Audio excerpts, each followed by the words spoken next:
Bueno, vamos a continuar en la perspectiva de cerrar mi argumento. Eh,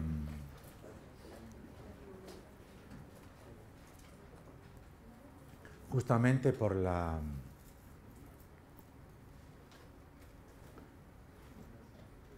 propiedad del significante, eh, no pierdan de vista que la forma de decirlo también es significante. O sea, no solamente el contenido es significante, la forma de decirlo también. Con lo cual, lo que yo intenté hacer es, dentro del campo de mis posibilidades, en una presentación como esta, con un público altamente desconocido para mí y en finalmente pocas horas, aunque sea extenuante, pocas horas, traté de presentar los argumentos de la forma más articulada, que es en la articulación donde aparecen las continuidades, las contradicciones, las fallas argumentativas. Lo que ahora les voy a presentar es algo así como lo que quedaría, a mi entender, para un primer pantallazo, lo que quedaría por articular en lo que en el freudio-lacanismo queda como piezas colocadas una al lado del otro, una al lado de la otra, pero sin coherencia lógica, que es el capítulo del desciframiento.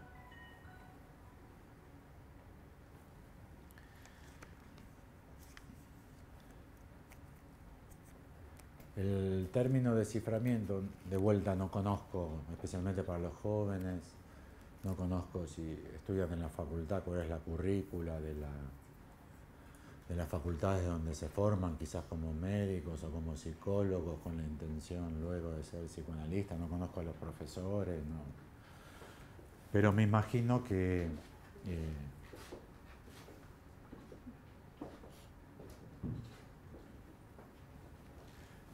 en el proceso de transmitir información, entre comillas, sobre el psicoanálisis, deben haber recibido la idea de desciframiento.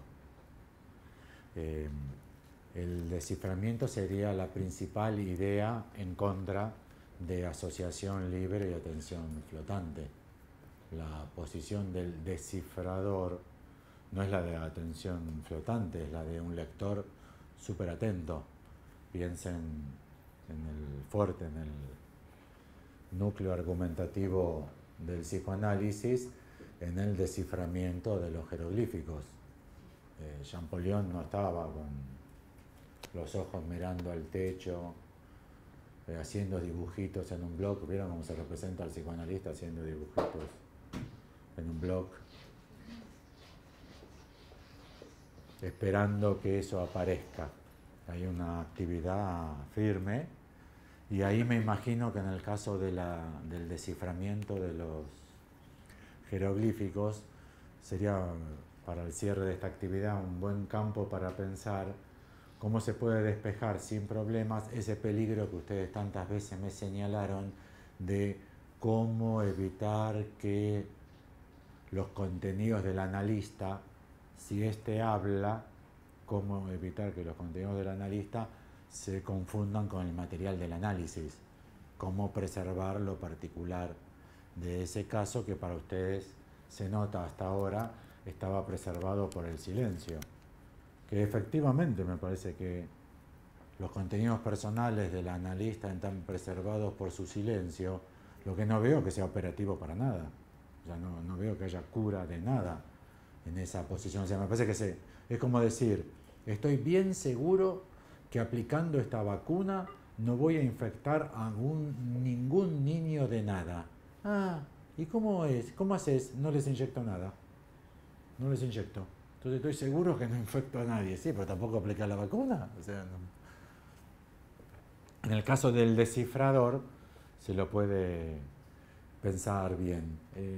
Les traigo una entrevista a Lacan que es magnífica, porque el entrevistador es freudio-lacaniano completo, y en este caso Lacan es lacaniano completo, Así que en el diálogo van a encontrar casi como un resumen de mi presentación que nos puede habilitar entonces al último tramo de preguntas, intercambio. Es la entrevista publicada en El Express del 31 de mayo del 57 y que fue publicada en el número 48 de la revista Land de 1991. El entrevistador o la entrevistadora, no sé, pregunta: ¿dice usted que el sujeto reprime un discurso articulado en un lenguaje? El periodista, ¿eh? No obstante, el periodista, ¿no es esa la impresión que se tiene cuando uno se encuentra frente a una persona con dificultades psicológicas, por ejemplo, un tímido o un obsesivo? Me imagino entonces que la entrevistadora o la entrevistada debe ser psicóloga o psicoanalista. Su conducta parece sobre todo absurda, incoherente, y si uno presume que ella puede significar algo, sería alguna cosa imprecisa, farfullada muy por debajo del nivel del lenguaje. El esquema del peine, clarísimo, ¿no? La posición parece confusa, pero es clarísima. Para él mismo, dado que se siente llevado por fuerzas oscuras, que se presumen neuróticas y se manifiestan por movimientos irracionales, están acompañadas de confusión y angustia. ¿Entienden la intervención del periodista? ¿La vuelvo a leer? Dice usted que el sujeto reprime un discurso articulado en un lenguaje. No obstante, o sea, el periodista no está de acuerdo, ¿no es esa la impresión que se tiene cuando uno se enfrenta a una persona con dificultades psicológicas, por ejemplo, un tímido o un obsesivo? Su conducta parece sobre todo absurda e incoherente, y si uno presume que ella puede significar algo, sería alguna cosa imprecisa, farfullada, muy por debajo del nivel del lenguaje. Para él mismo, para el neurótico diría el entrevistador, dado que se siente llevado por fuerzas oscuras, que se presumen neuróticas y se manifiestan por movimientos irracionales, están acompañadas de confusión y angustia. Respuesta de Lacan. ¿Les parecen irracionales, dice Lacan, cuando usted cree reconocer en esas cosas síntomas solo porque los toma aisladamente y quiere interpretarlos directamente? Fíjese, le dice Lacan, en los jeroglíficos egipcios. En tanto se buscó cuál era el sentido directo de los buitres, los pollos, los monigotes de pie, sentados o agitándose, la escritura permaneció indescifrable. El signo buitre, en la historia del psicoanálisis tiene una larga tradición el signo buitre. No sé si ustedes saben que Freud lo utiliza en el análisis de un recuerdo infantil de Leonardo da Vinci, que Leonardo sueña que la cola de un buitre le hace así en la boca. Un recuerdo infantil de Leonardo da Vinci. El signo buitre por sí solo no quiere decir nada. Recibe su valor significante cuando se toma en cuenta en el conjunto del sistema al cual pertenece. Pero bien, sigue diciendo Lacan, ¿no? De ese orden son los fenómenos de los que nos ocupamos en el análisis. Son de orden lingüístico. El psicoanalista no es un explorador de continentes ignotos ni de grandes profundidades. Es como un lingüista. Aprende a descifrar la escritura que yace ante sus ojos, que se ofrece a la mirada de todos. Sin embargo, permanece indescifrable hasta tanto se conozcan las leyes, la clave. Este es otro... ¿Se entendió? Clarísimo lo que dice Lacan. Este es otro punto que no aclaré suficientemente. Y es que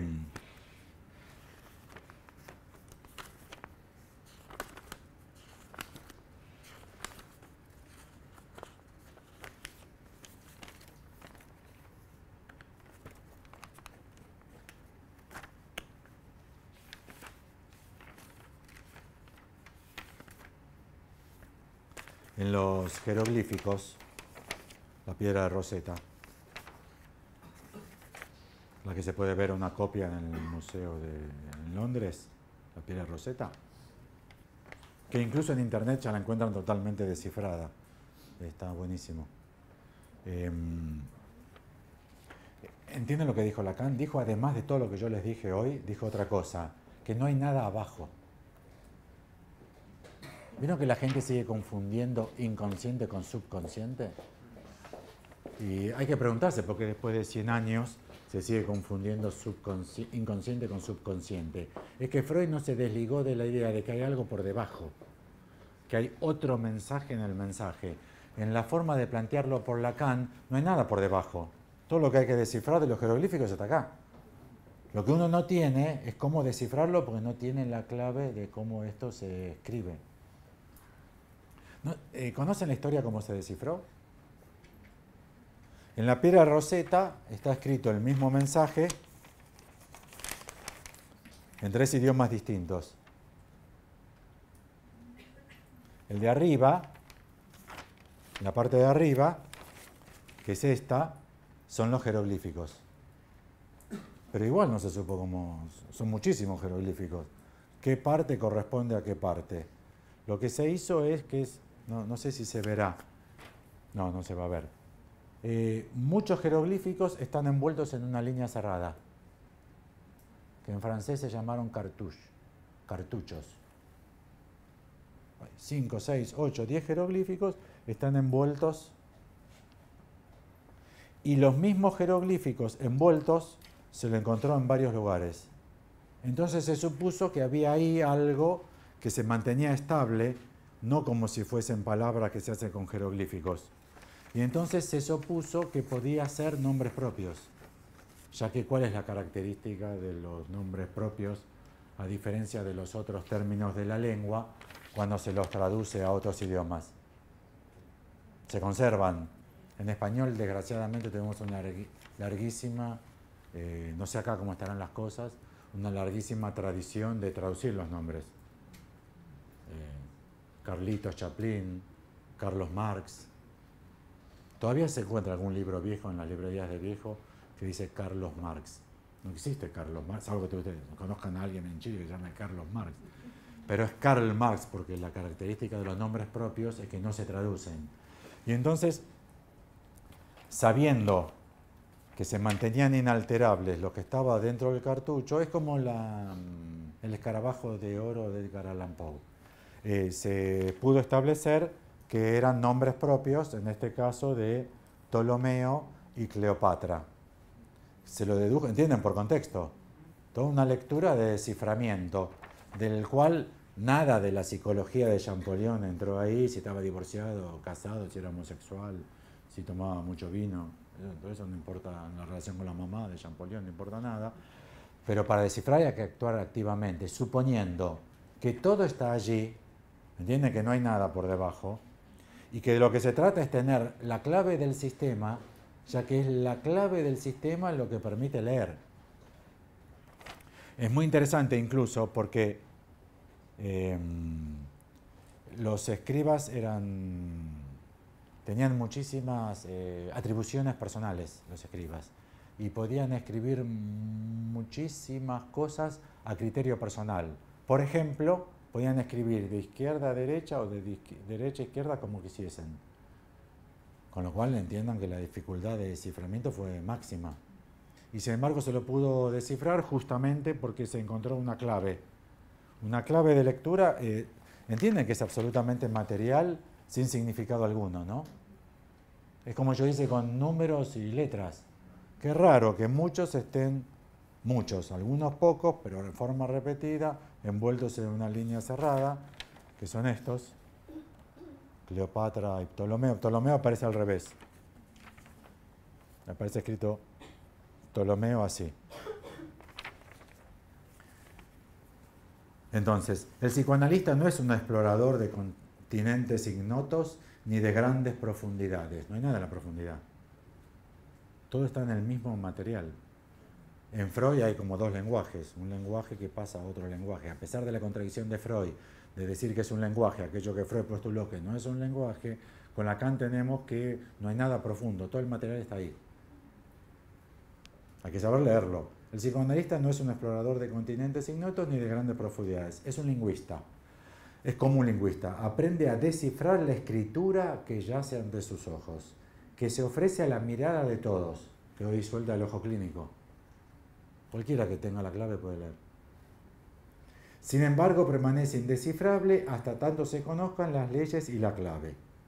Sigue la entrevista. Y la entrevistadora o el entrevistador le dicen, usted dice que esa escritura se ofrece a la mirada de todos. La persona estaba, para mí, psicoanalista, quien le pregunta. Y sigue diciendo, sin embargo, Freud dijo algo nuevo. Dijo que en el dominio psíquico se está enfermo porque se disimula, se esconde una parte de sí mismo. Esto es, se reprime. Ven el paradigma indiciario, ¿no? Ven que hay alguien queriendo estafar. Se está enfermo porque se disimula, como un delincuente, alguien que disimula. El caso de los jeroglíficos, dice el entrevistador, es distinto. No estaban reprimidos, estaban inscriptos en la piedra, por lo tanto su comparación es parcial. Y Lacan contesta, al contrario, hay que tomarla literalmente. 2 puntos. Aquello que hay que descifrar en el análisis del psiquismo está todo el tiempo presente ahí delante desde el comienzo. Usted olvida una cosa cuando habla así de la represión. Tal como Freud la formuló, la represión es inseparable de un fenómeno denominado retorno de lo reprimido. Bueno, acá Jorge de vuelta en la maniobra de Lacan de decir lo que digo yo es lo que dijo Freud, pero en realidad está diciendo algo un poco desplazado, no sé si entendieron.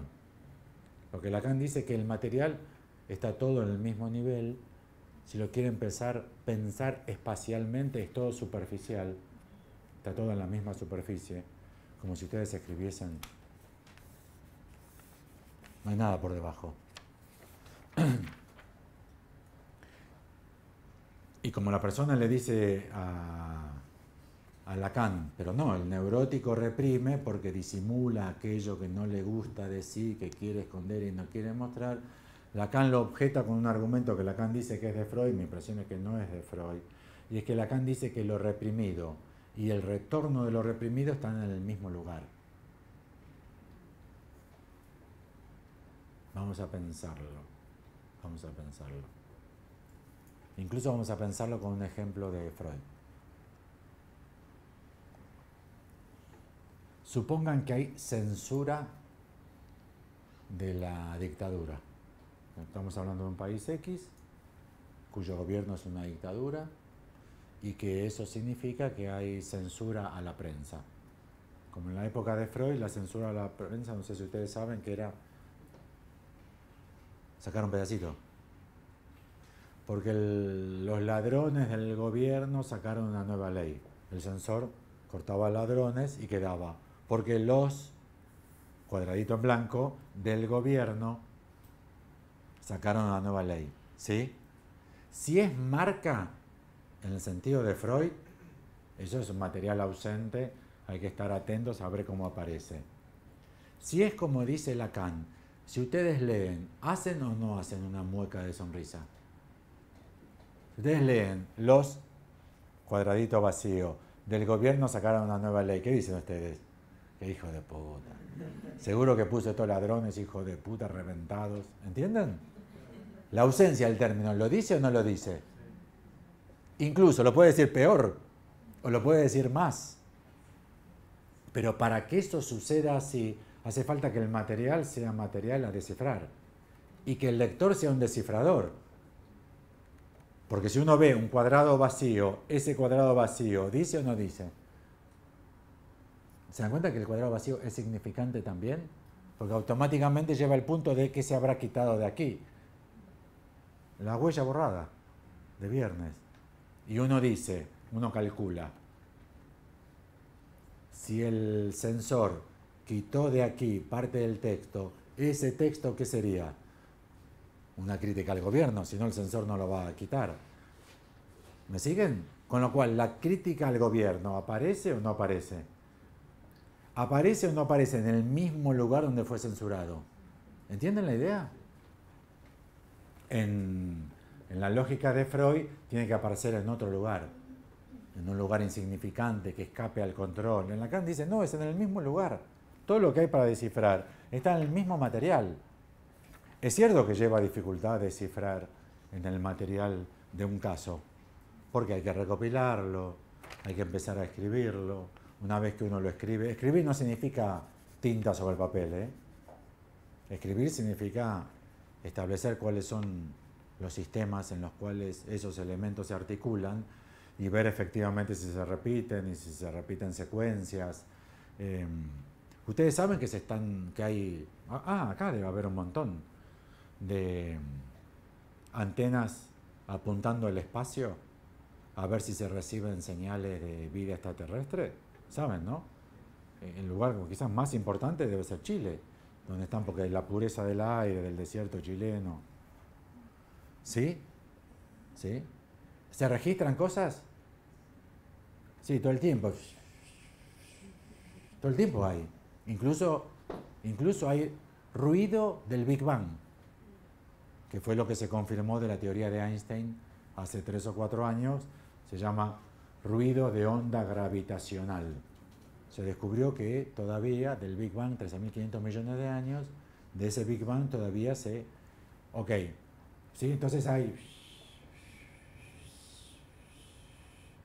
¿Y los marcianos te hablan o no te hablan? ¿Qué buscan los científicos? Repeticiones. ¿Entienden? Porque si todo el tiempo cambia, ¿qué vas a leer? Ahora, si escuchás un y 15.000 elementos después aparece de vuelta, y de vuelta, ahí puede haber un mensaje. Pero el mensaje aparece en la repetición. ¿Se entiende, no? Si no fuese mensaje, no se lo considera repetición, se lo considera puro ruido.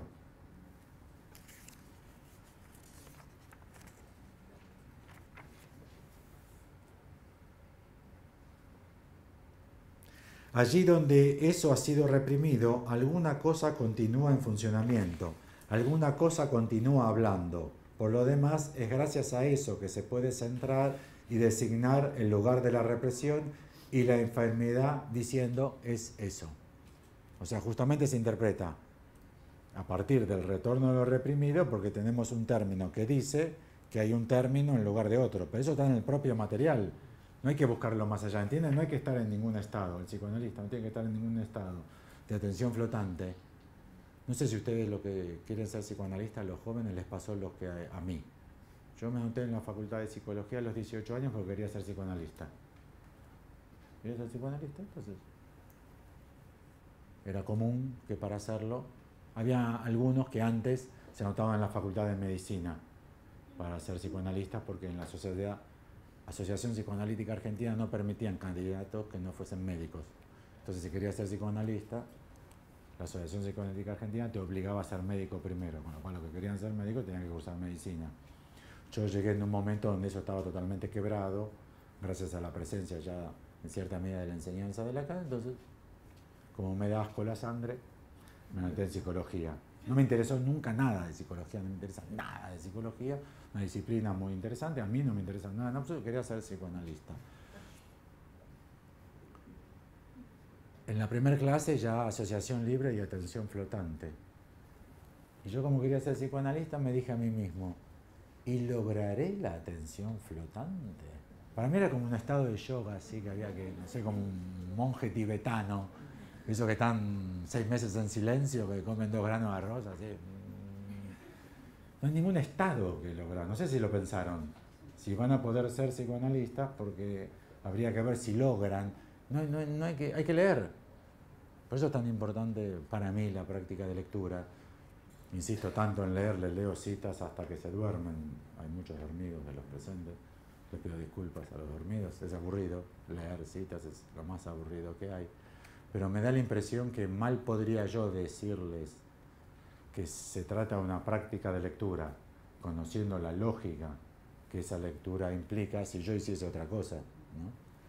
Pero bueno, queda abierta la discusión en el sentido de, separando del caldo freudio-lacaniano, si se trata de una escucha de asociación libre en atención flotante o si se trata de una lectura de un descifrador que procede sobre el texto de un material que adviene como tal por las preguntas a las que lo somete. Entiende que el jeroglífico fue descifrado por las preguntas a las que se lo sometió, ¿no? ¿Por qué aparecen términos envueltos en un cartucho? Hasta que no apareció esa pregunta, siguieron siendo por siglos indescifrables. Cuando aparece la pregunta, esa pregunta ¿es de los jeroglíficos o de Champollion? Inmicción de otra edad. ¿De quién es? ¿Quién de los dos? Porque Champollion podría decir, pero estaban ahí los cartuchos. Si nadie lo vio antes que yo, no es culpa mío. ¿Entienden? Los cartuchos, ¿de quién son? ¿De los jeroglíficos o de Champollion? Ahora, aparece ese material, se descifran los jeroglíficos si alguien no se pone a descifrarlos. En física lo mismo, no aparecen las propiedades de la materia si no hay un físico que se ponga. No, ya cayó hace más de un siglo el modelo de un investigador neutro, como decía Freud, mira por el microscopio o por el telescopio, anota sus observaciones. Se llama inductivismo a eso. Ya se sabe que nada dice nada, salvo que uno lo someta a la pregunta. La primera pregunta es, ¿eso qué quiere decir? Respecto al ruido de las pantallas satelitales es, primero, ¿eso quiere decir algo? ¿Habrá alguna civilización más avanzada que nosotros que son capaces de mandar una señal de una estrella lejana? ¿Cómo lo podríamos? Y los cosmólogos funcionan como los psicoanalistas, están a la búsqueda de una repetición. Apenas aparezca cada tanto aparecen y después se verifican que son azarosas. Entienden que en un rango estadístico podía aparecer en tal cantidad de grabaciones esa secuencia, era azarosamente esperable. Bueno, hasta aquí. Estoy un poco cansado de hablar. No por la garganta, estoy cansado de escucharme. Así que habilitamos preguntas, observaciones. Déjenme buscar una hoja primero. Aprovechando este ejercicio de lectura que usted nos propone, y además lo que se nos expuso hoy día, quisiera preguntar, y tomando en cuenta la diferencia de la estructura psicótica entre esta estructura y lo que pasa en su discurso a diferencia de la neurosis, ¿cómo y de qué manera operaría el análisis para dar con estas asociaciones significantes, suponiendo que lo expresado en lo simbólico, en lo psicótico, retorna en lo real? O sea, tengo en mente el término de la fiebre de Freud.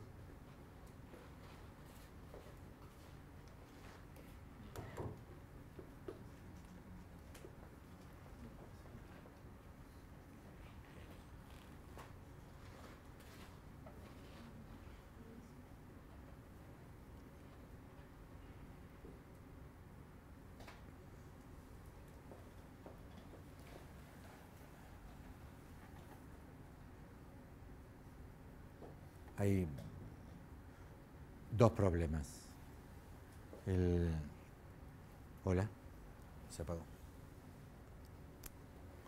Hay dos problemas. El primero es un problema muy delicado que se presenta frecuentemente en psicoanálisis. Y es que no todo lo que se dice de algo en psicoanálisis se puede asociar a cualquier otra cosa en psicoanálisis. De hecho, tranquilos, en ninguna disciplina. Si uno trabaja topología de superficies, supongo que yo di una conferencia de topología de superficies. Nada, X, cualquier cosa. Si alguien pregunta, ¿y el conjunto vacío? La respuesta pertinente es, no tiene nada que ver. Pero no son de la matemática. Sí, pero la matemática, la física, la historia, la antropología, la lingüística, todas las disciplinas no constituyen un todo armónico, lo que los griegos llamaban un cosmos, que yendo de cualquier punto se puede llegar a cualquier punto. Una forma de encontrarse con el problema es, Lacan escribe el grafo del deseo, o el grafo que es llamado grafo del deseo, Y yo les preguntaría, ¿y lo simbólico, lo imaginario y lo real en el grafo del deseo? Ah, no. Si vos querés simbólico, imaginario y real en la enseñanza de Lacan, te conviene o el esquema R o la cadena borromea. Porque donde están tramitados esos problemas es en eso. ¿No? ¿Entienden? No todo está en todo. O sea, uno tiene que buscar la herramienta adecuada dentro del conjunto. ¿Entiende? Como si fuese una gran red respecto de la cual uno va enfocando problemas y en torno a esos problemas, pero no se puede deducir todo de todo.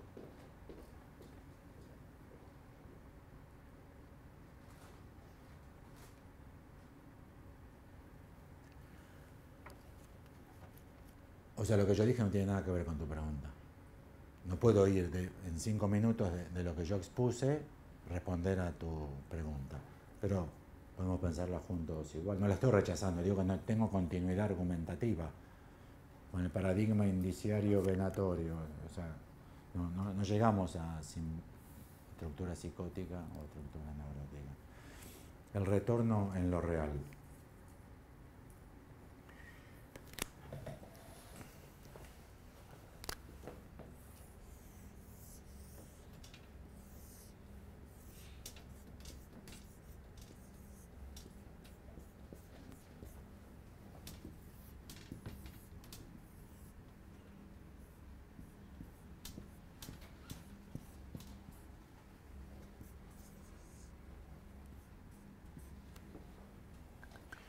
Esto se llama un esquema R y esquema I.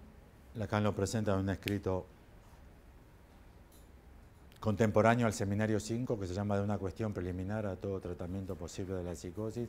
Muy distinto al Seminario 5. Ese es un momento de la enseñanza de Lacan rarísimo, porque lo que expone en el seminario se orienta de una manera y el escrito que escribe en los mismos meses de otra.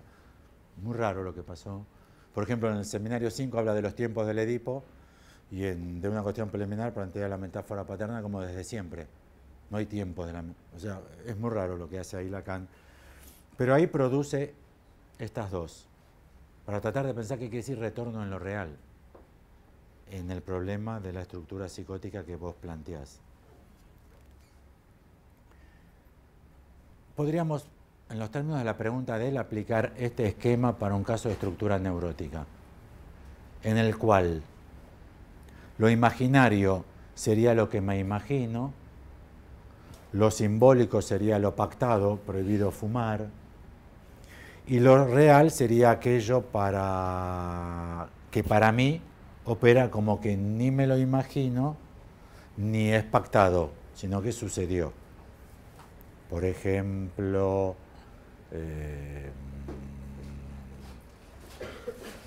la muerte de alguien.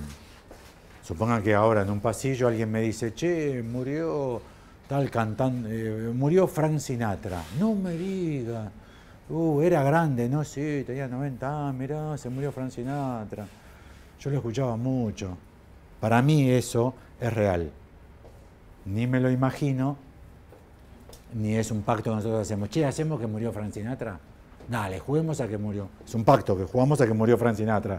Y nos pondremos a cantar nosotros dos. ¿Ok? En la estructura psicótica, esa diferencia se pierde.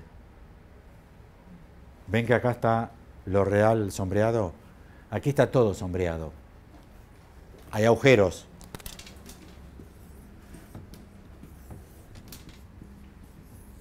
Donde van abismos, lo llama Lacan, donde va phi sub 0, phi mayúscula sub 0 y p sub 0, que no voy a entrar ahora a comentar.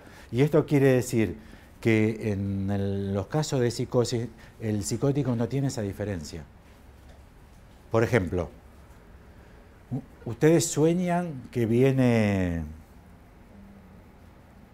un monstruo que con un cuchillo que los va a matar y se los va a comer crudos. O sea, salvo que les guste eso, una pesadilla. Y en el medio de esa pesadilla horrorosa, se despiertan. ¿Y qué dicen? ¡Qué suerte! Fue un sueño. ¿Sí? ¿Entienden lo que eso quiere decir? No es real.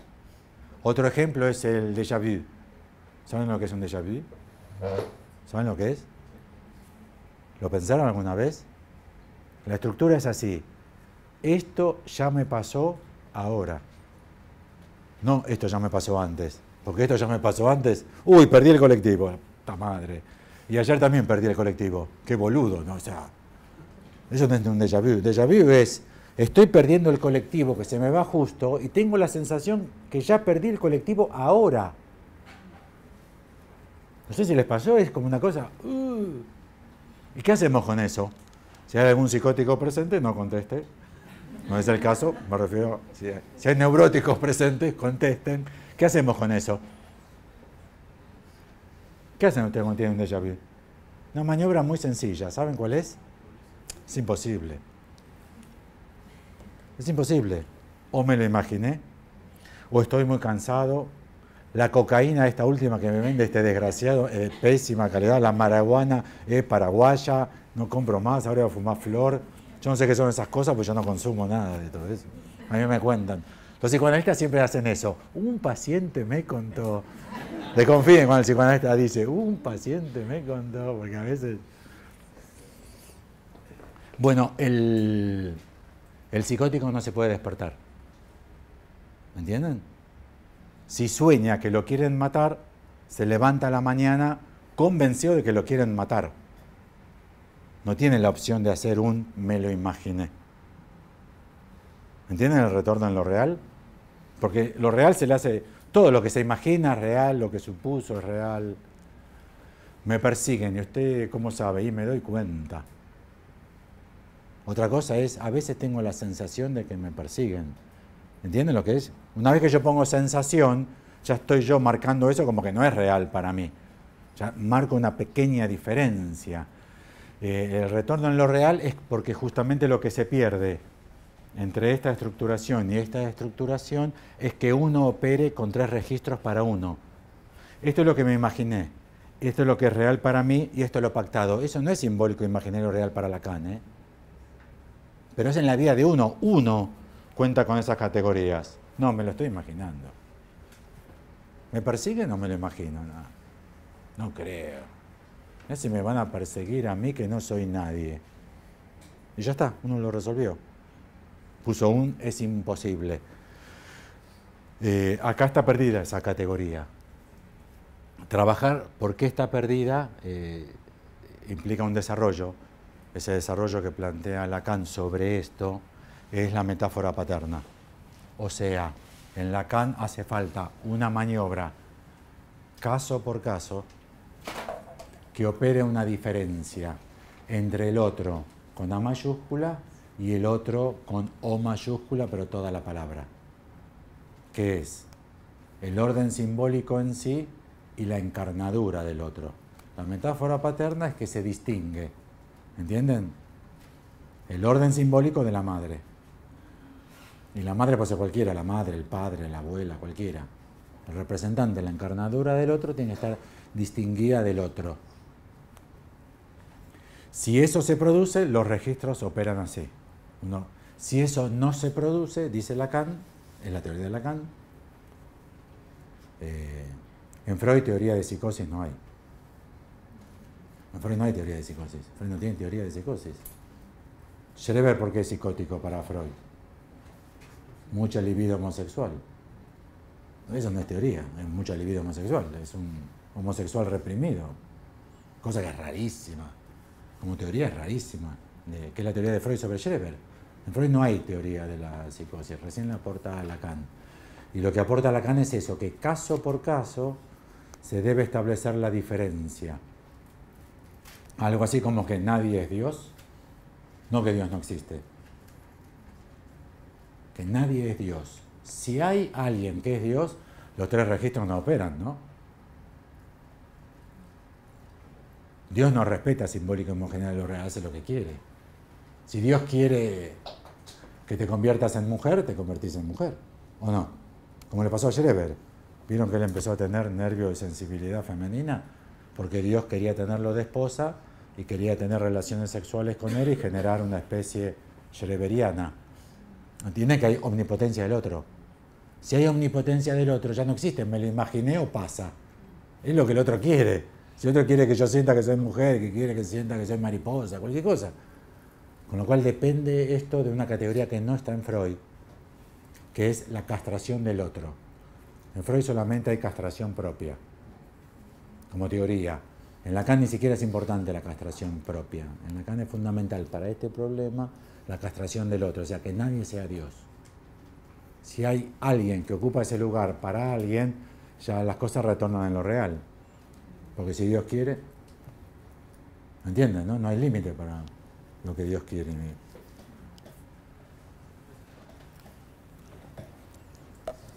¿Otra?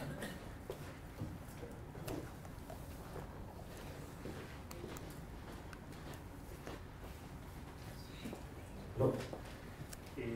Quería consultarle sobre la cadena de signos, esta que luego se transforma en símbolos y luego se abre la cadena de significantes, ¿cierto? Con el repartitorio. No, me gustaría preguntar, ¿cómo identifico aquellos significantes que me van a dar los paréntesis para establecer el fin de análisis? O sea, ¿cómo yo identifico esos 4 significantes?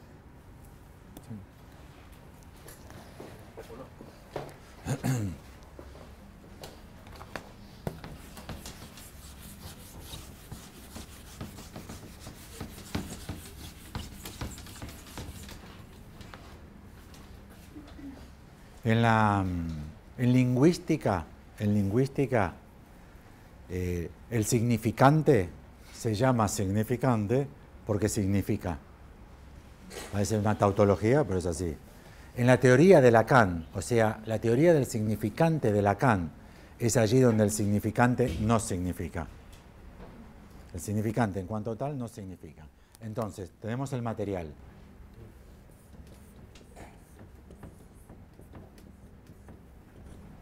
El paciente viene y dice todo lo que quiere decir. La pregunta es ¿cómo identifico? No queda otra que en la práctica analítica que hacer la apuesta. Es el analista el que elige y no queda otra forma que hacer una apuesta. Hay que entrenarse para que la apuesta sea lo más ajustada, pero es una apuesta, no hay forma de salir de la apuesta, que es convertir algún elemento del material en significante. ¿Cómo se lo hace? Por ejemplo, así. O sea, son palabras que yo, como analista, opero sobre ellas convirtiéndolas en significante de Lacan. ¿Cómo convierto yo una palabra en un significante de Lacan? Haciendo que no signifique nada. ¿Me siguen? ¿Y cómo hago para que no signifique nada? Le digo al paciente, no me significa nada. Desde que murió mi perrito, estoy muy triste. ¿Ok? ¿Sí? Una frase. Cada vez más tengo pacientes que tienen problemas con los perritos en vez de los hijos, los familiares. No voy a sesión porque tengo el perrito en diálisis. O sea, cada vez más los perritos son parte de las sesiones de análisis. Bueno. Estoy muy triste porque murió mi perrito. ¿Se entiende, no? Bueno, la maniobra del analista es no entender. O sea, convertir en significante. De todos esos, ¿cuáles elegirían ustedes? Estoy muy triste porque murió mi perrito. No les van a preguntar por perrito. Era una dálmata de 8 años. Buenísima. ¿Qué carajo me importa la dálmata? ¿Dónde preguntarían? Triste. ¿Cómo? Haciendo que triste no quiera decir nada. ¿Cómo se hace para que triste no quiera decir nada? Haciéndolo. ¿En qué sentido triste? Es una pregunta media estúpida. ¿Entienden? Pero con esa pregunta lo que uno hace es trazar una raya y dice, eso a mí no me significa. Triste, ¿cómo decirle, doctor? Triste. No tengo ganas de nada. Tiki. Eso no es triste. Ustedes buscan en el diccionario Real Academia triste, no aparece, no tengo ganas de nada. ¿Entienden, no? Que por la operación esta, la operación puede ser fallida y puede suceder que el paciente diga, es un estúpido, yo no vengo más. Puede suceder. Puede suceder. Es una apuesta, no hay forma de saberlo antes. Pero entonces empieza a suceder que tenemos Y que es triste, se vincula a A, que es no tengo ganas de nada.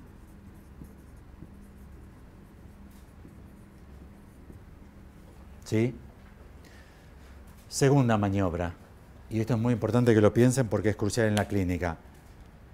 No solamente que el significante de la lingüística no es el significante de Lacan, el significante de Lacan es un producto de la maniobra del analista, sino que a su vez no hay que confundir significante con palabra, en el sentido de que no tengo ganas de nada es un significante.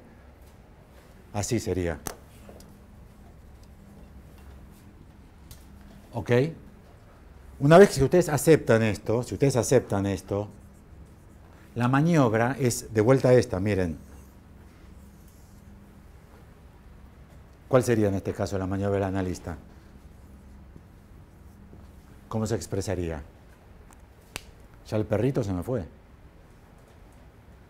¿Cuál sería la pregunta ahora? ¿Y por qué usted cuando está triste no tiene ganas de nada? ¿O es necesario eso? ¿Usted cuando está triste no tiene ganas de nada? No, ¿entienden? Ahí hay una conexión lógica. Así como la vía triste no tengo ganas de nada, hay una conexión así entre perrito, estoy triste porque murió mi perrito, ahora pasó a triste, no tengo ganas de nada, pero nosotros no nos vamos ni a S1 ni a S2, vamos a la articulación. Con lo cual, de esos dos, hacemos uno, ¿entienden, no? Que a su vez nos llevará a otro. Si la maniobra es exitosa, si uno apostó adecuadamente bien, no hay forma de garantizar esto, no tiene que ver con la experiencia clínica, no tiene que ver con los años de atención. Uno puede ser malísimo analista con 40 años de atender pacientes. ¿Ustedes no conocen futbolistas malísimos viejos? Ustedes los conocen, cuando tienen 18 eran malísimos, cuando tienen 25 son malísimos, tienen 30 son malísimos, siguen en la selección y uno dice, pero es malísimo ¿para qué lo siguen poniendo si es malísimo? Sigue siendo malísimo, hace 15 años que juega y es malísimo. ¿O no? Los psicoanalistas es lo mismo, puede ser malísimo cuando empieza, malísimo cuando sigue y malísimo. Lo que hay que hacer es otra cosa, es que si esto no produce nada, si esto no lleva a nada, si esto no incide en el material, si no hay cambios, uno tiene que revisar la apuesta que hizo. Y si se repite que la apuesta que uno hace no lleva a nada, ahí sí tiene que revisarse uno. ¿Entienden? Porque uno está desenfocado, no está pegando allí donde debe meter el signo de pregunta. Pero esto no adviene en sí mismo, es como con los jeroglíficos de Champollion. Es preguntarse, ¿pero por qué está dentro de un cartouche? Y eso de Champollion lo hizo. Estaban los cartouches de siempre y nadie lo había hecho, hasta que aparece la pregunta pertinente. Con lo cual, la emergencia del significante es una operación del analista.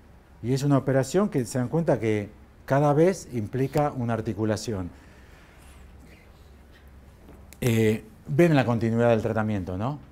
Yo podría seguir escribiendo abajo, pero se dan cuenta que la continuidad del tratamiento no es metonímica,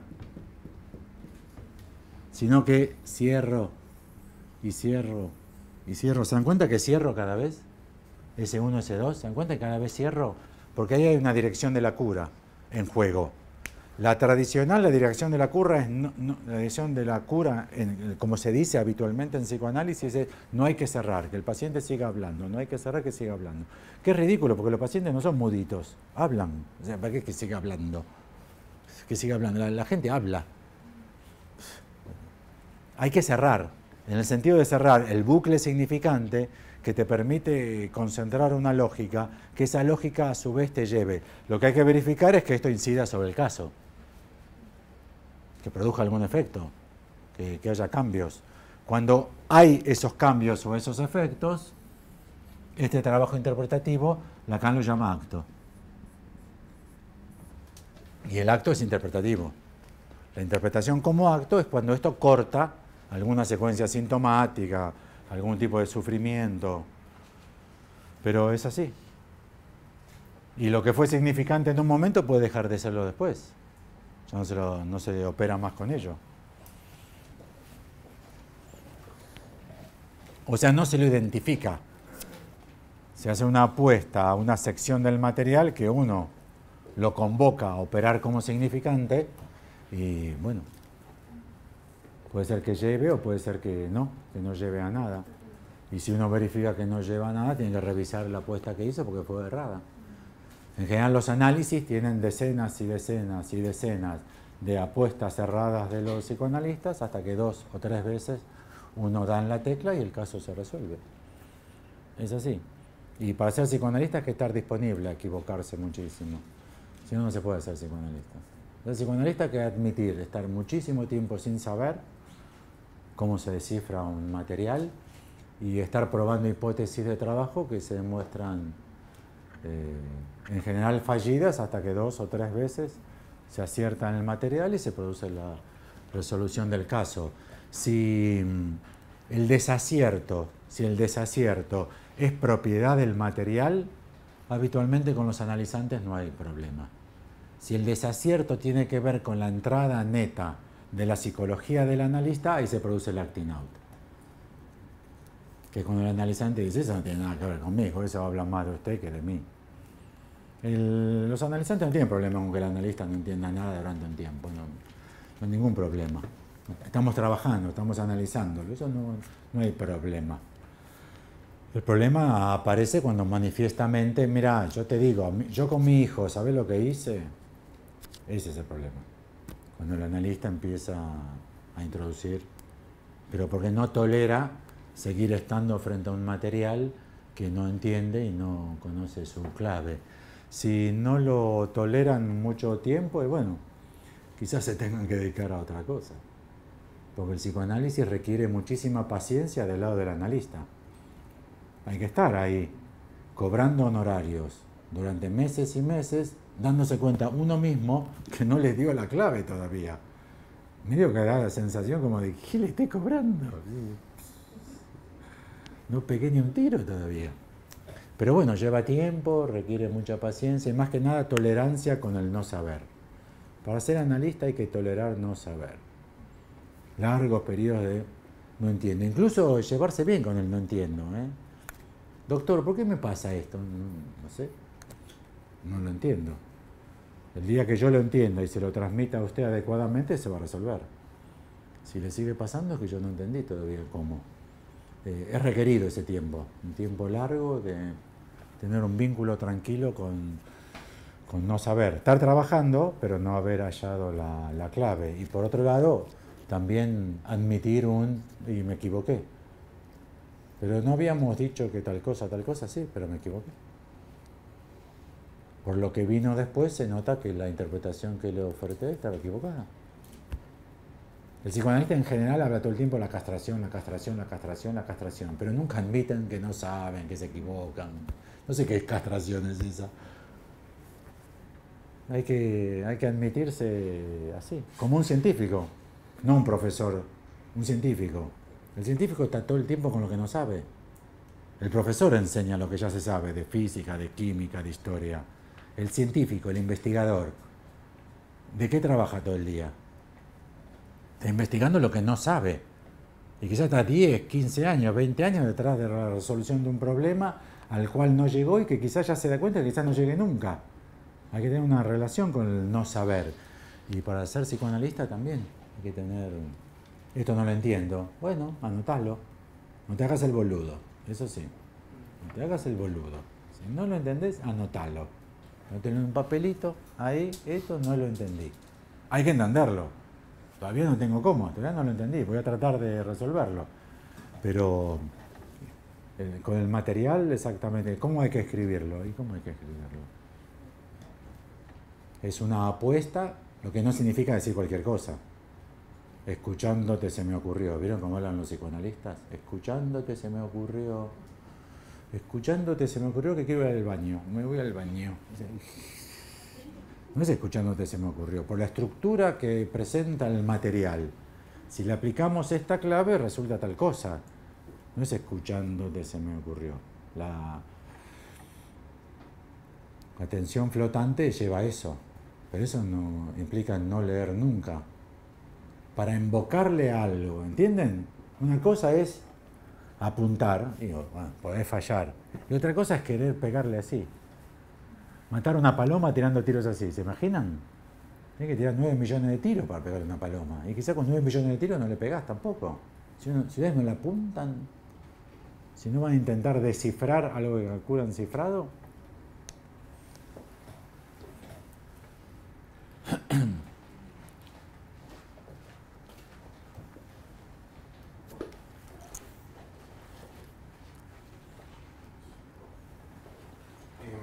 Me perdí con el problema del acto, porque según yo entiendo, Lacan habla del acto en tanto quitarle al miedo su certeza. En ese sentido, Quitarle al miedo su certeza. al miedo su certeza. Sí. ¿Eso de dónde es? ¿Ah? ¿De eso de dónde es? Eso lo leí de una frase de Lacan.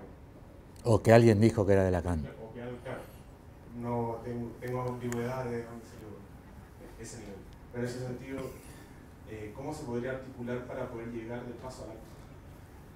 No, pero esa es una circunscripción caprichosa del acto. Tenés que tener todos pacientes con miedo. Tenés que tener todos pacientes con miedo. O sea, el miedo sería el problema universal de la gente. No, es mucho, me parece a mí, mucho más sencillo el problema del acto.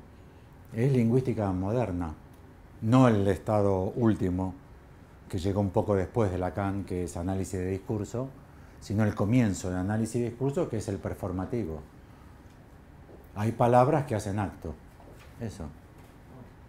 Que puede ser que el miedo pierda su certeza, que la certeza pierda su miedo, que la alegría pierda su ignorancia, que el orgullo pierda su... cada caso, ¿qué es cortar en cada caso? ¿Qué es que se resuelva el síntoma? Y en cada caso, ¿qué es que se resuelve el síntoma? No sabemos. Es como poder saber qué es un acto... A ver, ¿cuál es un acto de palabra? Sí quiero, sí juro, sí claro. Anda a cagar también. Sos un pelotudo, no quiero hablar nunca más. Cortar el teléfono así, agarrar el celular. Antes se cortaba así, ahora es el celular ¡fua! Contra la pared. ¿Qué es? No, el miedo a su certeza sería como si todos los actos se estuviesen dirigidos al problema de los miedos certeros, que tampoco estoy... No sé por qué habría que decir que todo el mundo que tiene miedo tiene certeza de su miedo. No, me parece que alguien lo dijo muy descontextuado y tomó una clave muy general para un caso muy particular. El acto es la interpretación que introduce un corte. Y introducir un corte es que se produzca una discontinuidad con su versión.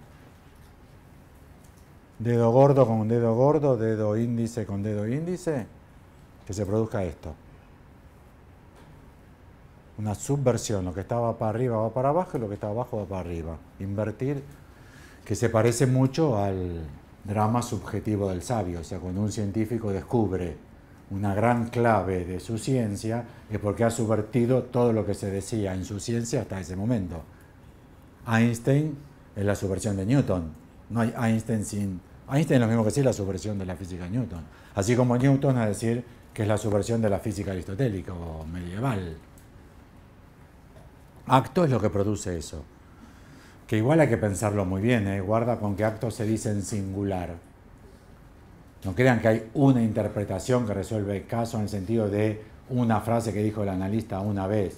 Quizás hay que preparar el contexto discursivo durante 5 años para que advenga esa interpretación. ¿Entienden? Hay que preparar un contexto discursivo de tal manera que esa interpretación, esa intervención tenga ese resultado. No crean que se podía haber dicho en la primera entrevista y estaría todo resuelto. Porque se dice el acto, la interpretación, se dice en singular y se cree que habrá un día que se diga algo que resolverá todo. Sí, después de muchísimos años de trabajo.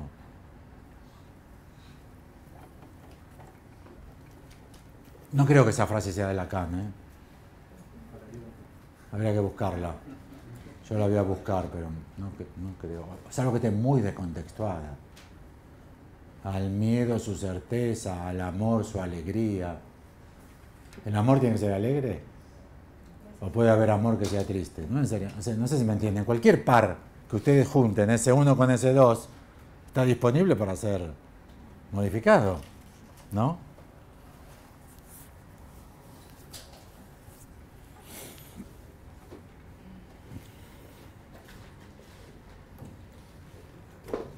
¿Hay alguna otra pregunta?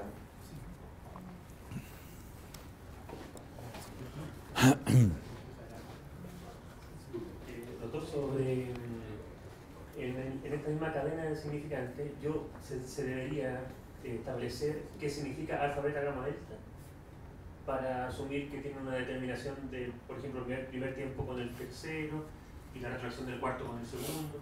Si pudiese explicarme eso, porque no le he dado vuelta y no me da. Él se está refiriendo a un capítulo muy especial de la enseñanza de Lacan. Un capítulo muy especial de la enseñanza de Lacan, que lo van a encontrar en 2 clases del seminario 2, que es el análisis de Lacan sobre el cuento de Edgar Allan Poe, La carta robada, y que está en la obertura de los escritos de Lacan. Saben la importancia de una obertura para una ópera, ¿no? No es solamente el inicio, sino que presenta abreviadamente el espíritu general de toda la obra. Lacan escribe los escritos, que es una recopilación, no es un libro. Escribe una obertura y coloca ahí el análisis que hizo en el seminario 2 sobre la carta robada más desarrollado. Lo presenta en un trabajo de un sistema de 2 elementos, que allí se llaman más menos, en un sistema de 3 elementos, que en la carta robada se llaman 1, 2, 3, y un sistema, una estructura de 4 elementos que se llaman alfa, beta, gamma, delta. Él está preguntando por eso. Lacan hace un trabajo formal magnífico. Mi tesis de doctorado en la universidad fue sobre eso, sobre la carta robada, en su análisis formal. Requiere un desciframiento, un trabajo arduo de desciframiento, pero indica varias cosas, más o menos la posición dual, 1, 2, 3, números, contar, 3 elementos, alfa, beta, gamma, delta, 4 elementos y letras. Entonces, lo que hay que tomar en cuenta es, se requieren como mínimo siempre 4 elementos.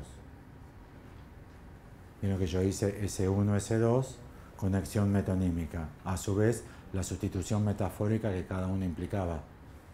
Que sí que son 2 pares, son 4 elementos. Para Lacan la estructura mínima, si ustedes quieren estar tranquilos de que están trabajando con la estructura mínima de elementos, tienen que saber que tienen que articular entre sí al menos 4. Y que esos 4 elementos tienen que tener el estatuto de letras. Esto es, elementos ubicados dentro de la cadena significante, o sea, localizados. Ya que la letra, como en cualquier escritura, vale por su relación con los otros términos.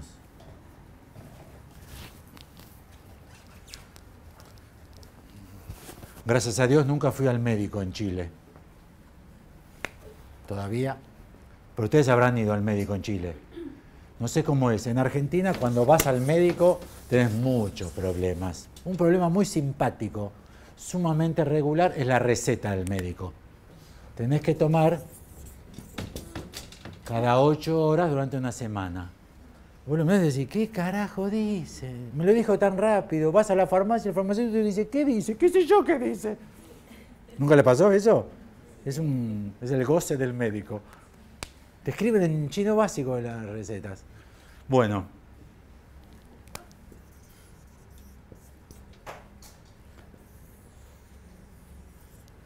Si el farmacéutico es amigo, si es un antipático lleno de gente de la farmacia, dice, no se entiende nada, amigo, no sé qué es. Si es un conocido y la farmacia está vacía, puede ponerse con uno a hacer un trabajo de desciframiento.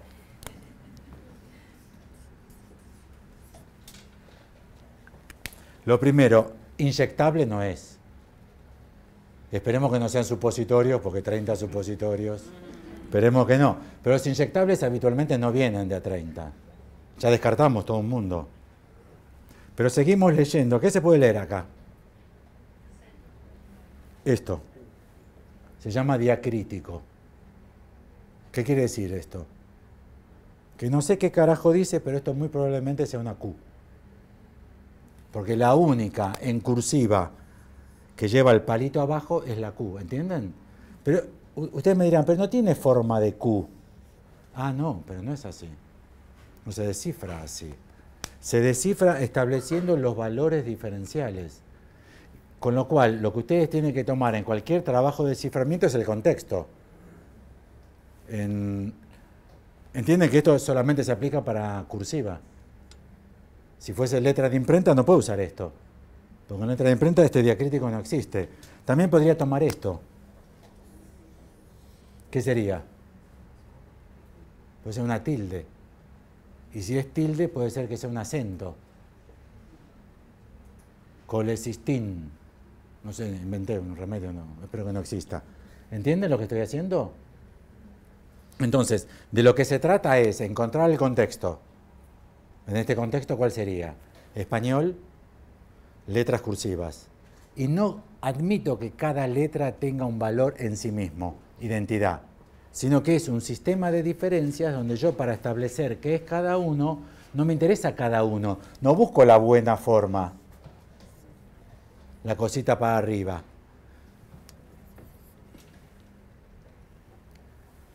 S no puede ser S, porque 3 S seguidas no puede ser. R, no, 3 R seguidas, tiene que ser M. ¿Entienden? 3 montañitas seguidas tiene que ser M, aunque no esté bien hecha. Pero esta no puede, ¿entienden? Porque digo, S no puede ser, R no puede ser. Siendo en español, tiene que ser la única que puede tener. Pero ¿ven cómo hago todo el sistema de diferencias? Entonces, se trabaja con letra. Letra quiere decir cuando las cosas están localizadas. Y localizadas es eso. Es qué idioma, qué tipo de escritura, de qué se puede tratar, es un remedio. No puede ser, haga 30 minutos de bicicleta, corra 10 kilómetros y 2 kilómetros de pileta, porque es un remedio. Entonces, no sé si me entienden, uno parece que no lo hace, pero todo el tiempo estamos diferenciando en función de un contexto. O sea, lo tomamos por letra. Letra es cuando se toman los significantes en forma localizada. Si vos recibís un papelito con esta sinuosidad, ¿qué es? No sé. ¿Y cómo lo descifrás? Es imposible descifrarlo, porque no tiene contexto. Yo tengo que convertirlo en letra, o sea, tengo que encontrarle un contexto, donde por el sistema de diferencias adquiere un valor, que no es intrínseco. Es por el sistema de diferencias. Alfa, beta, gamma, delta es cuando vos tenés al menos 4, que es el sistema mínimo de diferencias, que valen por su posición y a partir, no voy a presentar la carta robada aquí, en mi tesis de doctorado de 300 páginas, pero a partir de tener una estructura de 4 establecida como letras, para Lacan se empieza a deducir la estructura del tiempo, la estructura de la retroacción, o sea, un montón de propiedades que se elaboran del psicoanálisis, Lacan las deduce de la estructura de 4 elementos cuando son elementos que funcionan como letra. En 1, 2, 3, ¿qué creen ustedes que vale? Es la carta robada, más o menos 1, 2, 3, alfa, beta, gamma, delta. En 1, 2, 3, ¿qué habrá que tomar en cuenta? ¿Entienden? La cantidad. Porque para eso Lacan puso números. Habrá que tomar las secuencias repetitivas y habrá que contar cuántas veces tiene que suceder después de un 1, un 2, para que aparezca un 3. ¿Entienden? Ponen números porque se trata de contar. Y en más menos no se trata de nada, porque en un sistema dual no se puede saber nada. Con 2 no se puede tener nada. Si quieren ver el 4, ¿se acuerdan que estaba triste, no tengo ganas de nada? Ahí tenemos 2. ¿Cómo leer en esos 2? Y habrá que buscar otra dupla, en la cual la otra lupa en contrastación con esta dupla te permita una lectura. Bueno, mi mamá sufría muchas veces periodos que no tenía ganas de nada. Allá tenemos, ¿no? Cuando estoy triste no tengo ganas de nada. Ganas de nada, mi mamá muchas veces. Ahora que lo decimos, me acuerdo, cuando yo era chico, mi mamá muchas veces. ¿Y por qué? ¿Por qué? Mi mamá no tenía ganas de nada. Ah, cuando no teníamos plata. Trácate. ¿Entienden que quedó triste cuando no hay plata? Y entonces ya tiene la interpretación. Usted no se pondrá triste cuando le falta plata, ¿no? Ah, sí, claro. ¿Entienden?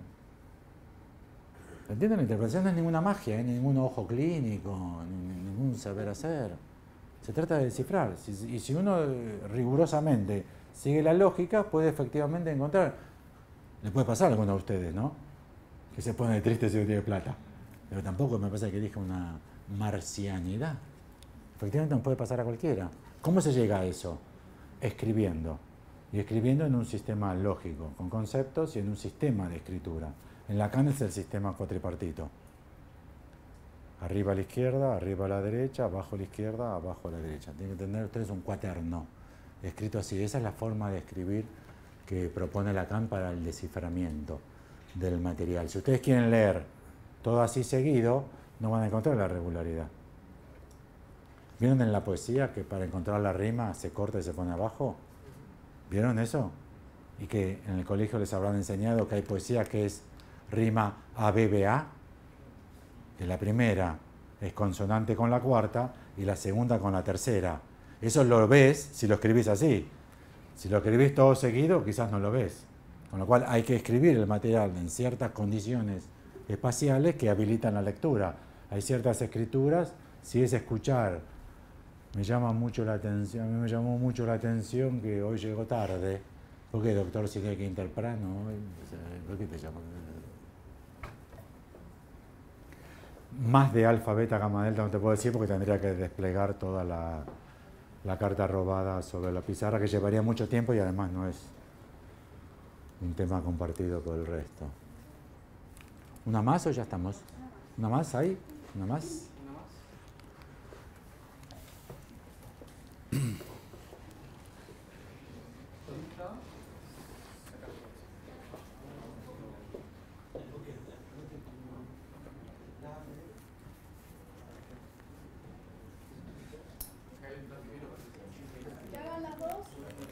Mitad de micrófono para cada uno, salomónico.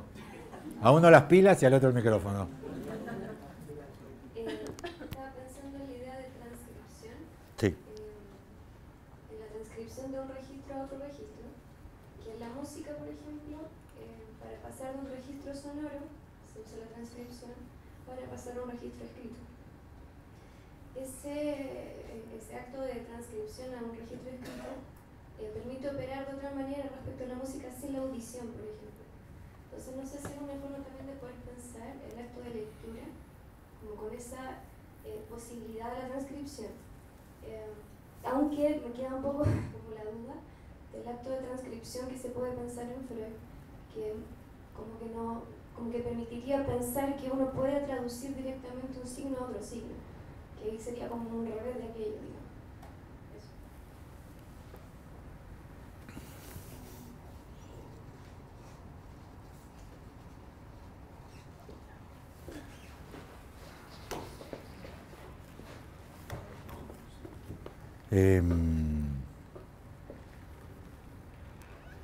Es interesante de pensar. No sé si alguna vez lo pensaron. Las composiciones musicales de Beethoven sordo. Yo ni con las dos orejas pude en mi vida silbar, así que me parece la magia más absoluta. Pero sí se puede, tomándolo como combinatoria de elementos. ¿Entienden? Hay que armar el conjunto de los sonidos con los que se opera y establecer combinatorias con esos sonidos. Si quisieran verlo en un lugar donde se ve las fugas de Bach.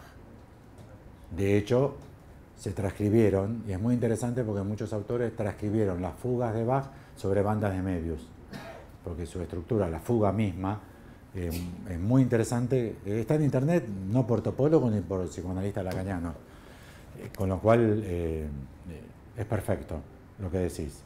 Y en Freud no dan las cuentas. Freud no trabaja con significantes, aunque habla de transcripción y habla de dos lenguajes, y habla de jeroglíficos y habla de rebus, porque él propone que es la escucha atenta la que produce la pesca, sí. Pero ahí lo que habría que introducir, yo a él no se lo propuse. Él, no sé si escucharon que él dijo cadena de signos, símbolos, significantes. Yo la dejé pasar porque me parecía que era demasiada diferencia. Pero ahora sí, en Freud, lo que Freud interpreta, y es la desgracia del psicoanalista atendiendo en atención flotante, y es que lo que le llama la atención al psicoanalista es porque le hizo signo. Y signo se define en la obra de Lacan como lo que significa algo para alguien. Les cuento un caso de supervisión, espero ya no haberlo contado, estoy tan cansado que tengo miedo de contar lo mismo de vuelta. Una psicoanalista viene a supervisar el caso de una mujer y me dice, me llamó mucho la atención que empieza a tener relaciones sexuales a los 25 años. Y yo le dije a la psicoanalista, ¿por qué vos empezaste a coger antes? ¿Por qué te llama? No sé si me entiende. ¿Por qué te llama la atención que empiece a coger a los 25? ¿Tenía que coger a los 24? ¿A los 23? ¿Entienden? Justamente la atención flotante es lo más peligroso para la entrada de la psicología. Porque ¿qué te llama la atención? Piensen ustedes, ¿qué les llama la atención? ¿No les llama la atención a ustedes lo que ustedes están esperando?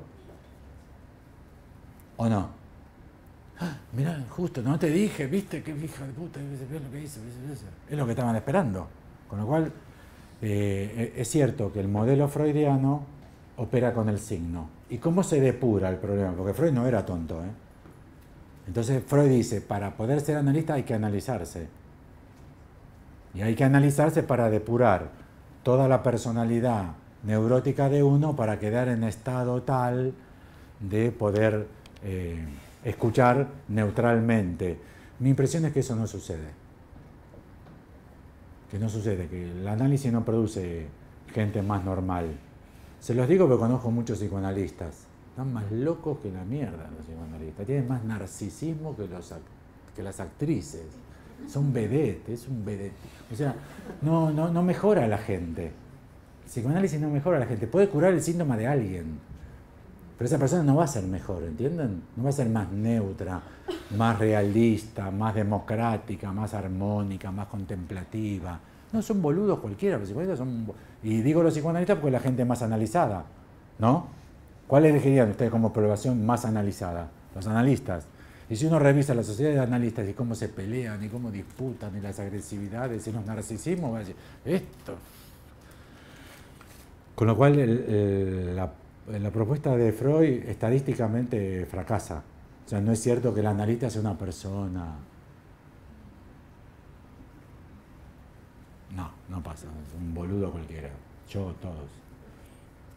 Y segundo, ¿en función de qué el analista o el psicoanálisis mejoraría el estado de normalidad de alguien? ¿Cómo haría gente mejor? ¿En función de qué? No sé si me entienden. La purificación que produciría, ¿cómo la haría? Tendría que ser un puro a otro puro, ¿entiendes? Yo con mi pureza te la transmitiría a vos. Las enseñanzas de Don Juan, vos le transmitirías de Castaneda, tú le transmitirías la pureza. Es una mística, eso no existe. Puede ser que gente que sufra y que considere esa gente que sufre neuróticamente y que uno pueda operar allí resolviendo un síntoma. La persona saldrá tan hija de puta, tan pelotuda, tan tonta, tan divina, tan simpática, tan amorosa como era antes. No hay el hombre nuevo. De hecho, piensen en el comunismo, las experiencias comunistas, 70 años, 80 años, y fíjense si, por ejemplo, en Rusia hay hombre nuevo. No sé qué opinan ustedes, a mí me parece que son más o menos como todos los rusos. ¿Entienden el proyecto de hombre nuevo? Con lo cual me da la impresión que eso también es una falla del psicoanálisis. Suponer que el psicoanalista escucha eso que hay que escuchar porque él se ha purificado. ¿Y cómo se purifica el analista? Porque se analizó. ¿Y el análisis purifica? ¿Se verifica eso después de 100 años de psicoanálisis? Me parece que no, me parece que es gente común. Yo estoy todo el día entre psicoanalistas, me parece que somos boludos cualquiera, gente común. Me sorprende muchas veces que alguien diga, no, pero ¿cómo puede ser que un psicoanalista vote a Kirchner? Y el otro dice, ¿cómo puede ser que un psicoanalista vote a Macri? Y el otro dice, ¿cómo puede ser que un psicoanalista vote a Lula? Y el otro dice, ¿cómo puede ser que un psicoanalista vote a Temer? ¿Entienden? Que hay como una idea de purificación y el psicoanálisis no purifica, no cura síntomas si lo hace. Con lo cual no hay forma de salida del sistema freudiano. Es signo, habría que buscar signos. ¿Y quién está limpio de toda culpa para encontrar un signo? Como Cristo para tirar la primera piedra. Hay que suponer a alguien purificado, ¿no? Que tenga todo el esquema y que sepa descubrir. Ustedes, yo no sé nada de música. Nada. Soy sordo de ambas orejas. Nada. Me da vergüenza silbar solo bajito en la ducha. Así, desastre. Pero soy capaz de escuchar desafinar a Barenboim en el piano. ¿Vieron cuando dice una tecla y dice, sí, eso que... ¿Vieron cuando uno se da cuenta enseguida de que no sabe de la armonía de la tecla? Pobre los pianistas, es una tecla. Tipo es tremendo, que cualquier tarado como yo. Bueno, pero eso en psicoanálisis no pasa. Porque no hay esa armonía, ¿entienden? Como trabajamos con casos, ¿cuál es la armonía que le tenemos que aplicar para decir, desafina? ¿Por qué? Porque coge mucho, poco. ¿Cuántas veces por semana? Parado, acostado, una pierna derecha levantada. Se casó con 3 mujeres, no se casó con ninguna. ¿Cuál es? No la hay. ¿Entienden? Entonces no, el sistema freudiano tiene muchos supuestos, pero me da la impresión que son supuestos que convendría revisar. Pero es cierto lo que decís. En Freud tiene que ser signos. Y Freud tiene los signos. Rivalidad con el padre, las fantasías universales, coito agresivo, parto cloacal. Todo el mundo supone que... ¿Existe ese todo el mundo? Freud tiene que suponerlo, porque si no, no tiene cómo operar. O sea, Freud tiene un sistema que le produce problemas y en su modelo teórico intenta resolverlo, como haríamos cualquiera de nosotros.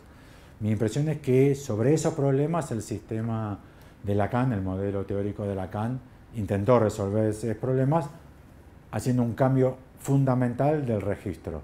Pasar de huella anémica a significante con la lógica del significante de Lacan. Seguramente con el paso del tiempo, si estamos a la altura, encontraremos los déficits del modelo de Lacan y quizá alguno se anima a producir una articulación con algún otro saber de alguna otra disciplina que sirva para hacer que el psicoanálisis levante esos problemas y se convierta nuevamente en algo, ¿no?, que prospere. ¿Sí? ¿Dejamos aquí?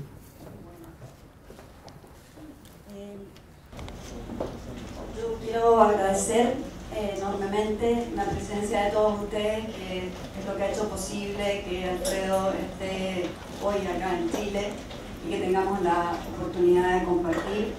Agradezco también el auspicio gentil de Apertura Sociedad Psicoanalítica, invitarlos para las jornadas anuales de apertura que serán en Buenos Aires en diciembre y manifestar que la verdad es que al empezar les dije que Alfredo inspira toda una generación de lectores de otro Lacan, y agregar que me parece que entre la conferencia de anoche y lo que hemos tenido la oportunidad de encontrarnos hoy a propósito de esta pregunta de cómo trabaja un analista, es el espíritu que compartimos en torno al programa que tenemos de investigación en apertura, que es un espíritu de investigación, es decir, la lectura del analista que hemos puesto en juego hoy es de alguna manera indiscernible de la actitud de investigación que se propone como un método de acercamiento, de lectura, para que estas ideas que de pronto aparecen muy claras, pero que lo que se verifica es que el sentido común, la tradición vuelve a recubrirlas, ¿no? La manera de poder avanzar en esta perspectiva es la posibilidad de habilitarse como investigadores. Estamos, gracias a Alfredo, que sigue insistiendo en eso, y la posibilidad que tenemos de compartir, de que eso sea fecundo. Gracias.